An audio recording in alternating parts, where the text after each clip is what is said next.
સલામત ગુજરાતની વાતોની વચ્ચે વરવી વાસ્તવિકતા। રાજ્યમાં 2 વર્ષમાં 6000થી વધુ બાળકો ગુમ। બાળકો અને મહિલાઓને કોણ ઉપાડી ગયું? વિધાનસભામાં ઉઠ્યો મિસિંગ ચિલ્ડ્રનનો મુદ્દો। નમસ્કાર, આપની સાથે હું સદ્દામ, આપ છો યોર ન્યૂઝના પ્લેટફોર્મ પર।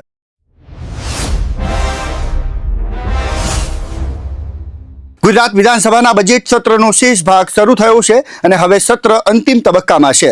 ત્યારે ગૃહમાં પ્રજાના સીધા અસર કરતા મુદ્દાઓ વિપક્ષ ઉઠાવી રહ્યો છે અને તેમાં સરકારી આંકડાઓ આપણને સૌને ચોંકાવી દેનારા છે। ખુદ સરકારે સ્વીકારેલી હકીકત। ગુજરાત વિધાનસભાના બજેટ સત્ર દરમિયાન મિસિંગ ચિલ્ડ્રનનો મુદ્દો ગૃહમાં ગુંજ્યો હતો। સવાલ જવાબમાં રાજ્ય સરકારે જણાવ્યું કે છેલ્લા 2 વર્ષમાં રાજ્યના 24 જિલ્લાઓમાંથી કુલ 6240 બાળકો ગુમ થયા છે। આ આંકડો માત્ર ચોંકાવનારો નહીં પરંતુ ચિંતાજનક પણ છે। આ આંકડાઓમાં સૌથી ગંભીર બાબત એ છે કે ગુમ થયેલા બાળકોમાંથી 553 બાળકોનો હજુ સુધી કોઈ પત્તો મળ્યો નથી। એટલે કે 2 વર્ષ બાદ પણ પોલીસ આ બાળકો સુધી પહોંચી શકી નથી, જેના કારણે સુરક્ષા વ્યવસ્થાને લઈને ગંભીર સવાલો ઊભા થયા છે। આ મામલે માનવ તસ્કરીની આશંકા પણ સેવાઈ રહી છે।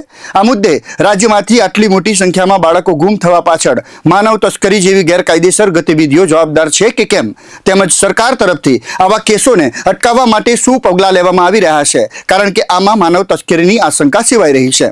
જે ચિંતાજનક છે, તમને જણાવી દઈએ કે માત્ર બાળકો જ નહીં, મહિલાઓ પણ ગુમ થઈ છે। રાજ્યમાં બાળકોની સાથે સાથે સરકાર દ્વારા મહિલાઓ ગુમ થવાના આંકડાઓ પણ અપાયા છે। છેલ્લા 2 વર્ષમાં 67 મહિલાઓ ગુમ થઈ હતી। જો કે રાજ્યના ગૃહ વિભાગે દાવો કર્યો છે કે આજની સ્થિતિએ ગુમ થયેલ પૈકી એક પણ મહિલાને શોધવાની બાકી નથી અને બધી જ મહિલાઓને શોધી કાઢવામાં આવી છે। કયા જિલ્લામાં કેટલી મહિલાઓ ગુમ છે તેની વાત કરીએ તો સૌથી વધુ અમદાવાદમાં 20 મહિલાઓ ગુમ, સુરતમાં 15 મહિલાઓ ગુમ થયાની ફરિયાદ મળી। રાજ્યના 15થી વધુ જિલ્લામાં મહિલાઓ ગુમ થયાની ફરિયાદ મળી હતી। આ ગંભીર બાબતે ધારાસભ્ય વિમલ ચુડાસમાએ ચિંતા સાથે એવી આશંકા વ્યક્ત કરી હતી કે શું ગુજરાતમાં માનવ તસ્કરી તો થઈ રહી નથી ને? કોઈ ગેંગ સક્રિય તો થઈ નથી ને? સરકાર આ મામલે કોઈ તપાસ કરશે કે આખરે આ ભૂલકાઓને કોણ ઉઠાવી ગયું? આ માસૂમ બાળકો ગુમસુદા રહેશે? બાળકોના ગુમ થવાના આંકડા માત્ર આંકડા નથી પરંતુ અનેક પરિવારો માટે પીડા અને અસુરક્ષાની લાગણી છે।